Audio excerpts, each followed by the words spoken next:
السلام علیکم ورحمۃ اللہ وبرکاتہ۔ احباب گرامی، کیا حال ہے؟ ٹھیک ہو؟ صحت طبیعت ٹھیک ہے؟ ماشاءاللہ۔ آج ہم سعودی عرب کے مشہور و معروف علاقہ طائف میں موجود ہیں۔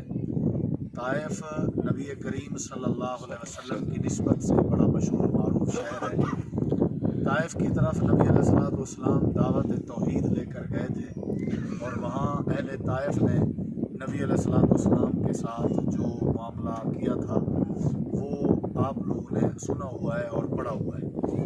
آپ صلی اللہ علیہ وسلم کا وجود مبارک کر دیا تھا، تو نبی علیہ الصلوۃ والسلام نے ان کے لیے دعا فرمائی تھی، اللہم اہد قومی فإنہم لا یعلمون۔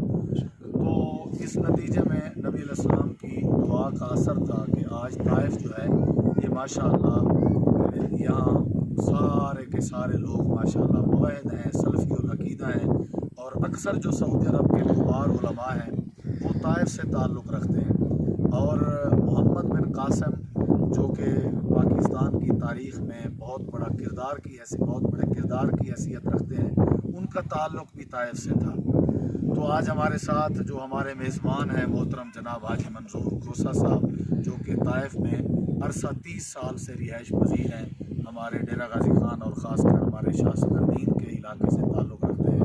انہوں نے آج ہماری دعوت کی، مکہ مکرمہ سے وہ ہمیں لے کے آئے اور یہاں طائف کی ہمیں زیارت کروائی۔ اور یہ طائف کی خوبصورت ترین جگہ ہے، یہ جبل دکا اور وادی الشفا، یہ طائف میں بہت بڑی خوبصورت اور بہت اونچی جگہ ہے۔ میرے خیال میں پاکستان میں جو مری واقع ہے، مری سے بھی بڑھ کے یہاں موسم جو ہے وہ ٹھنڈا ہے اور سرد موسم ہے۔ یہاں لوگ آ رہے ہیں اور یہاں کی سیر و تفریح کر رہے ہیں۔ یہاں آ کے بڑا سکون ملا اور بڑا لطف آیا، مزہ آیا۔ ہم دعا کرتے ہیں کہ اللہ حاجی صاحب کے علم و عمل میں، زندگی میں، معاملات میں برکت نصیب فرمائے۔ ہم نے سوچا آپ کو تعارف بھی کروا دیں اور ساتھ آپ کو سیر بھی کروا دیں۔ انشاءاللہ آپ بھی دیکھیں، یہ سب سے اونچی جگہ ہے، اور یوں سمجھ لیں کہ بادل جو ہیں وہ نیچے ہیں اور ہم بادلوں سے بھی تھوڑا سا اوپر آ کے کھڑے ہوئے ہیں، جو جبل دکا اور وادی الشفا کے نام سے